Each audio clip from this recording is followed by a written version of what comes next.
In this video, I wanted to talk about, as many of you know, I've been reading a fair bit of Schopenhauer lately on this channel, and I've been reading more of him also on my own time. And one thing that he talks about a lot of really valuable things, I think, very interesting things. He does a great job of articulating that. He's very easy to read. That's one of my favorite things about him. That's one of the reasons to why he's one of my favorite philosophers. He's an easy read. A lot of philosophers are very vague, and he's straight and to the point. But one of the things that I feel are quite valuable that he talks about a great deal is just the fact that we are all characters on a stage. We are all actors in a play when it comes to life and our dealings with others. And we are very social creatures. We're very social creatures. Social conditioning and just the degree at which we are just so, I mean, if you've met people, I don't know if you've met people, if you've met people, you see like the people that they hang around, the people that they spend time with, so easily people tend to just become carbon copies of the people that they spend the majority of their time with. And this is just, you know, I experienced this quite a bit growing up, watching a lot of television, and that's becoming a common thing where like people growing up are just consuming content, and then they'll become more and more similar to, you know, say characters in a TV show or a movie that they sort of romanticize, or, you know, they feel like, oh, that character is pretty cool, and they start kind of adopting, you know, some of their mannerisms, and oftentimes not even consciously. It's sort of you know, it's an automatic thing that happens because we're very, very social creatures. If we pick up on that, like, oh, that character has value, that character is functioning in a way, they speak in a way, they look in a way that I want to speak and look in that sort of way, so I'm going to start doing that. But it's not like a conscious thing. So I just want to talk a little bit about that and just how we are just the ego and the sense of self, and just how attached we become to what we identify with closely. And it being, I mean, if you met people, I don't know how many people you've met, but man, many people don't really, they have just very little to no capacity, ability to think for themselves, to really attempt, just to even attempt to consider varying perspective, points of view that differ from their own. Many human beings just struggle with that completely, and I don't know how much of that is, you know, what's that determined by? It's going to, you know, but one thing is that is the case. It's worth acknowledging that that is the case, and it's really not a good thing.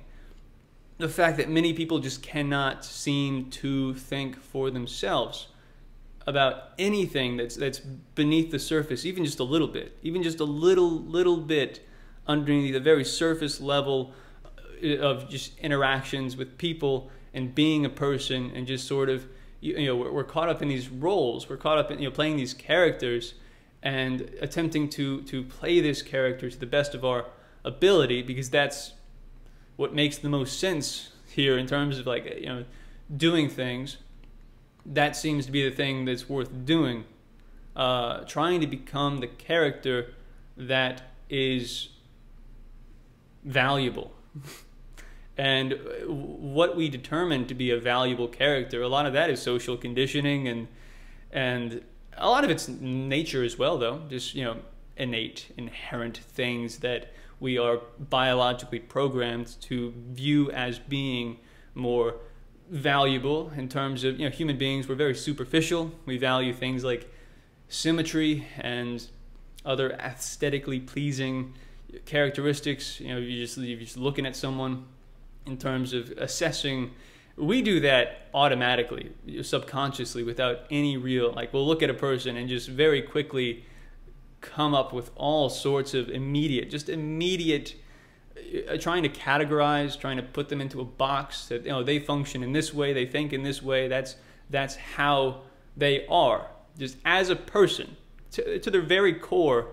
Immediately, in just a matter of seconds, we tend to do that as people, just to attempt to box them into the neat little categories, because it feels better to do that, because otherwise, if we really consider the complexity that is the human mind, and many human minds, that can be overwhelming, and the unpredictability of many human minds, that can also be incredibly overwhelming in terms of maintaining relationships with people, which is a difficult thing to do for many people. And it's understandable, because people are difficult. We are difficult to be around people. I said we, but I'm a person, and I can be difficult to be around.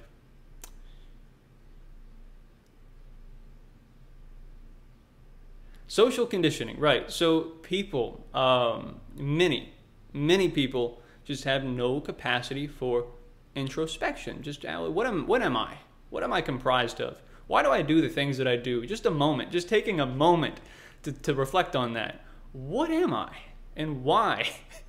Why do I function in the way that I do?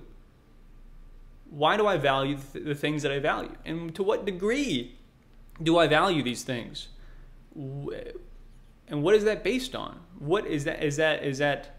Does that make sense? Do the things that I value, why do I value them? Is it primarily, is it just completely, does it have just nothing more to do with it than just, because other people around me value these things, and I want to conform, I want to fit in, I want to feel some security there with being able to be a person around people and feel like I'm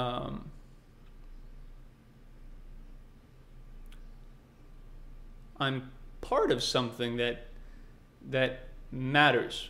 But yeah, Schopenhauer, he's not the first guy to make the acknowledgement to come to that conclusion, of course, that we are in a very real sense, in large part, characters in a play, actors on a stage when it comes to life and our dealings with people. And I think it just